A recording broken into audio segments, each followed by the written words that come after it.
Humans are able to do some pretty incredible things. In this video, I'm going to share 3 amazing superhuman abilities from 3 incredible people. I was blown away when I learned about these, and I know you'll be too.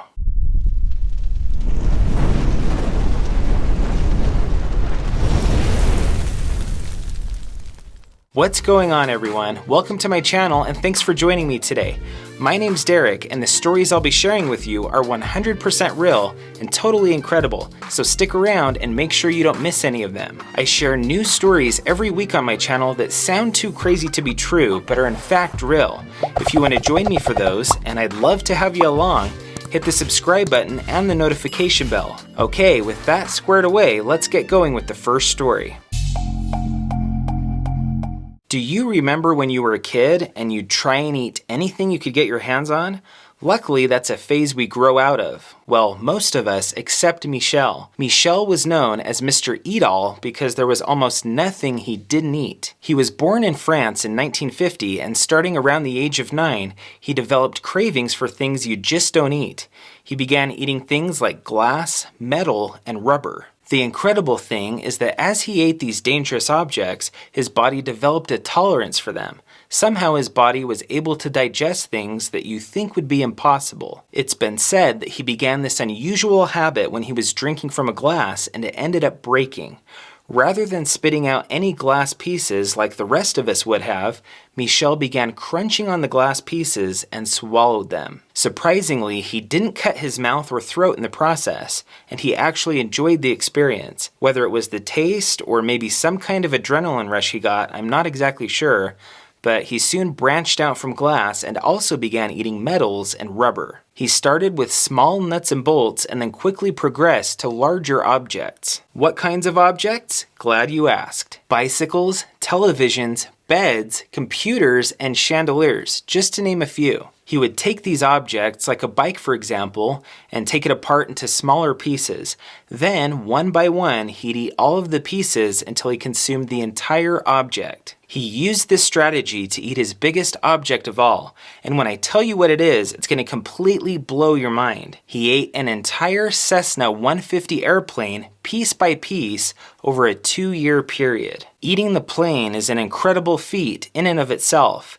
But to think that he was also able to pass an entire airplane just takes the feat to a whole new level. To keep up with his special and strange ability, Michel would eat 2 pounds of metal every single day. To help him swallow the metal pieces, he would lubricate his throat with mineral oil. I'm still surprised he never choked. In all, his daily metal diet led him to eating 18 bicycles, 15 grocery carts, 7 televisions, 6 chandeliers, 2 beds, a computer, a coffin, a few pairs of skis, and of course his most proud achievement, an airplane. After a list like that, I don't know how he had any teeth left. Of course, doctors were baffled at how he was able to do this.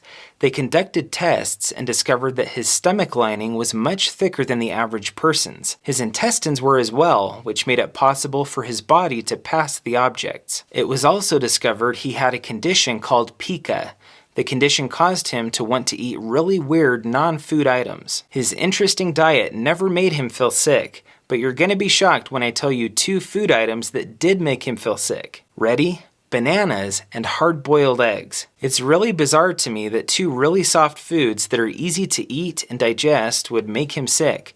But maybe after 2 pounds of metal each day, your body has an easier time handling the hard stuff than the soft stuff. Michel died in 2007 of natural causes and was only 57 years old. He's still remembered today as the man that ate an entire airplane.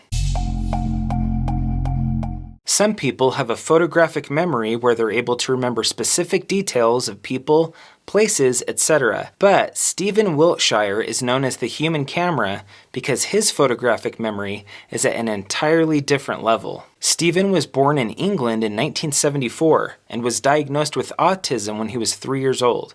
When he turned 5, he developed a huge interest in drawing. He was fascinated with animals and cars, and those were things he spent his time drawing. A couple of years later, he developed a fascination for drawing landmark buildings in England. But he wasn't sitting in front of the building and looking at it as he drew it. He was looking at the building or a picture of the building and then going home, sometimes hours later, and drawing every last detail of the building perfectly. What's incredible is that Stephen had never spoken a single word due to his level of autism, but he was using his incredible memory and drawing ability to communicate. His school teachers took away his art supplies to try and force him to verbally communicate.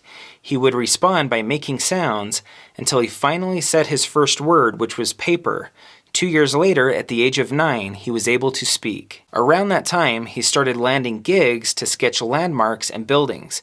The drawings were incredible, and he captured every detail, and they were later published. As Stephen grew older, he moved on to more challenging sketches.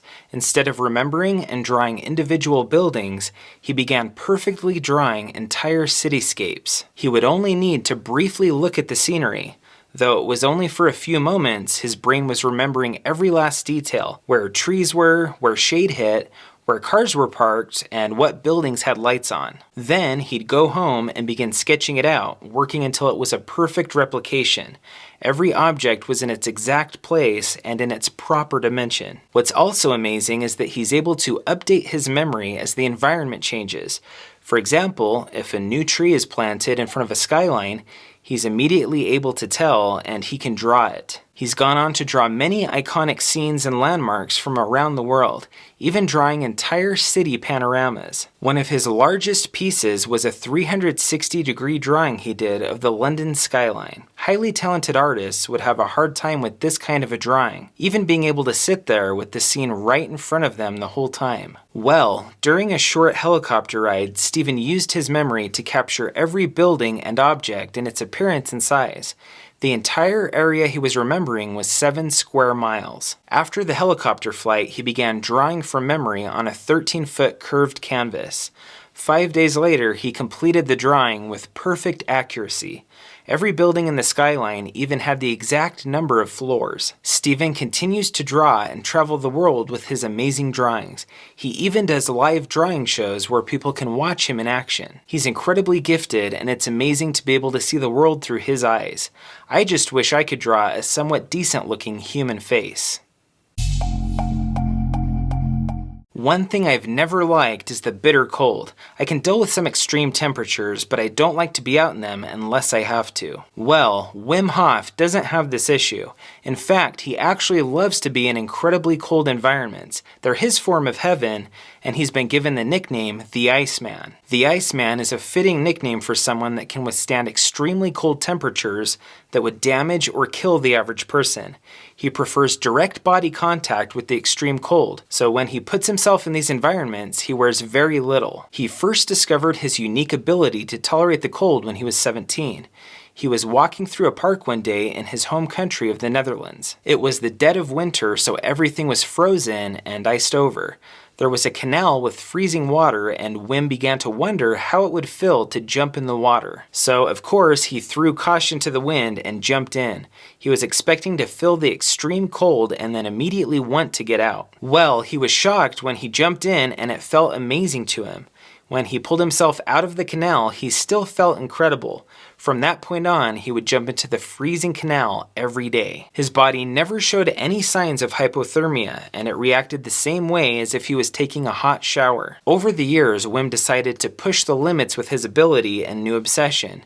He swam in frozen lakes, he ran races in the barren cold wearing hardly any clothing, and he would also see how long he could stay submerged in ice. While doing all of these extreme activities, he developed and put into practice what he calls the Wim Hof method. The method includes frequent exposure to the cold and utilizing breathing techniques and meditation to regulate stress. The method has definitely worked for him, as he's been able to set a number of Guinness World Records for his feats. In 2000, he set the world record for the longest swim under ice, which was 57.5 meters, or 188.6 feet. 7 years later, he set the world record for the fastest half marathon on ice and snow at 2 hours, 16 minutes, and 34 seconds. 6 years after that, he set the world record for the longest time in direct, full body contact with ice with a time of 1 hour, 53 minutes, and 2 seconds. Other insane things he's done is reach the top of Mount Kilimanjaro wearing only shorts and shoes,